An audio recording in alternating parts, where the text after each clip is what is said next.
पढ़ने का मन नहीं करता फिर भी पढ़ना पड़ता है, कमाने के लिए जाने का सुबह सुबह बिस्तर छोड़ने का मन नहीं करता पर जाते हैं, क्योंकि पता है ये जीवन में जरूरी है। वैसे ही भगवान के भजन का मन नहीं करता, कोई बात नहीं, जरूरी है इसलिए करना पड़ेगा, ना मन में होते हुए भी करना पड़ेगा, और ना मन में होते हुए भी कर लिया जिसने, धीरे धीरे भगवान उस पर इतनी कृपा कर देते हैं कि धीरे धीरे फिर उसका मन भी बना देते हैं, फिर स्वयं उसका मन हो जाता करने का। जैसे कोई भी दवाई हो, पहले पहले लोगे तो बड़ी विचित्र लगेगी, फिर रोज रोज लेने लग जाओ तो धीरे धीरे उसकी आदत हो जाती है। तो राम नाम भी औषधि है, और कड़वी नहीं मीठी औषधि है ये तो, राम नाम अति मीठा लागे, तो ये तो मीठी औषधि है, इसको लगातार पीते रहोगे करते रहोगे तो धीरे धीरे अभ्यास हो जाएगा, फिर इसमें रस आने लगेगा। तो इसलिए श्री कपिल भगवान भी, वैसे कपिल भगवान को सांख्य दर्शन का उपदेशक माना जाता है, पर उसमें भी कपिल भगवान ने हरि नाम की महिमा गाई, क्योंकि चाहे वो ज्ञानी हो, द्वैतवादी हो, अद्वैतवादी हो, शंकराचार्य हो, चाहे कोई भक्ति मार्गीय हो, भगवान के नाम की महिमा सबने गाई। नानक ने नाम की कितनी महिमा गाई।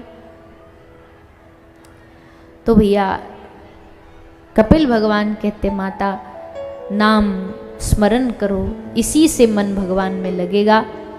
आगे अष्टांग योग का वर्णन श्री कपिल भगवान करते हैं। महर्षि पतंजलि ने जो योग विद्या सिखाई है, योग सूत्र दिया है, उस योग का वर्णन श्री कपिल भगवान ने भागवत में किया है।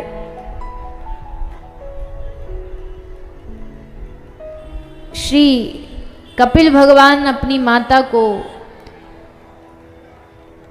जीव किस प्रकार इस संसार में, इस दुनिया में आता है, उसका भी वर्णन करते हैं कि कोई ऐसे ही संसार में ऊपर से टपक के नहीं आ गया, सब अपने प्रारब्ध और कर्मों से ही इस दुनिया में जन्म लेते हैं। अच्छा बुरा भला सब अपने कर्मों के हिसाब से प्राप्त होता है। पूर्व के कुछ अच्छे होते हैं, कुछ बुरे कर्म होते हैं।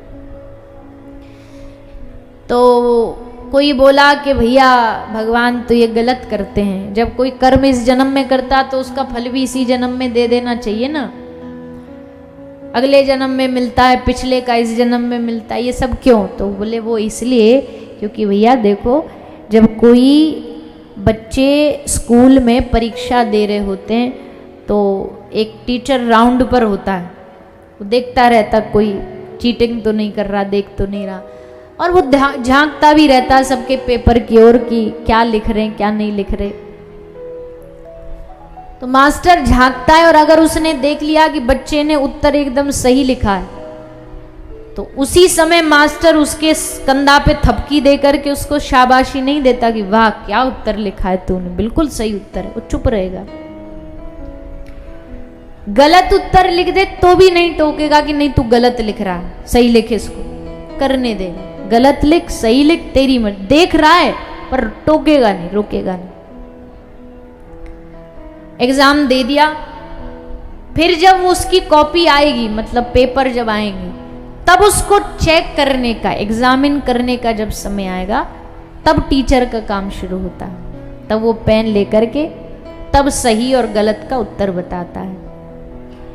ठीक वैसे ही भगवान इस दुनिया के एग्जामिनर हैं, मास्टर हैं। हम सब इस दुनिया में अच्छा करें तो तुरंत शाबाशी भी नहीं देते, और गलत करें तो रोकते भी नहीं, बोले भाई तेरी मर्जी, तू कुछ भी कर। हाँ, जब परिणाम फल देने का समय आएगा तब ठाकुर जी फिर फल परिणाम उनके द्वारा दिया जाता है। और जब उनके द्वारा, जब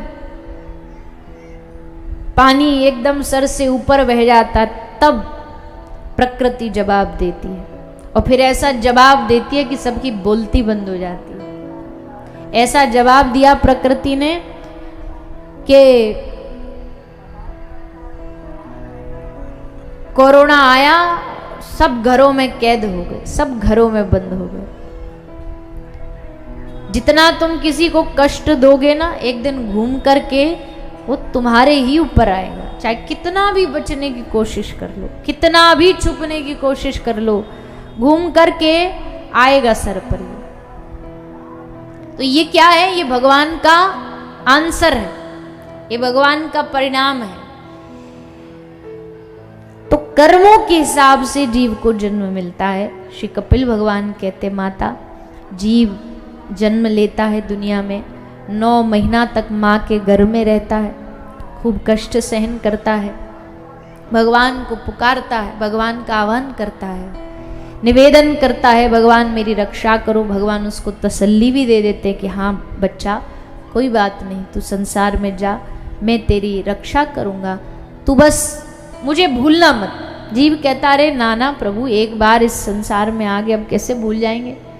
लेकिन जैसे संसार में आता है, माया इतनी प्रबल होती है कि उसको सब कुछ याद रहता है, वो भगवान को भूल जाता है।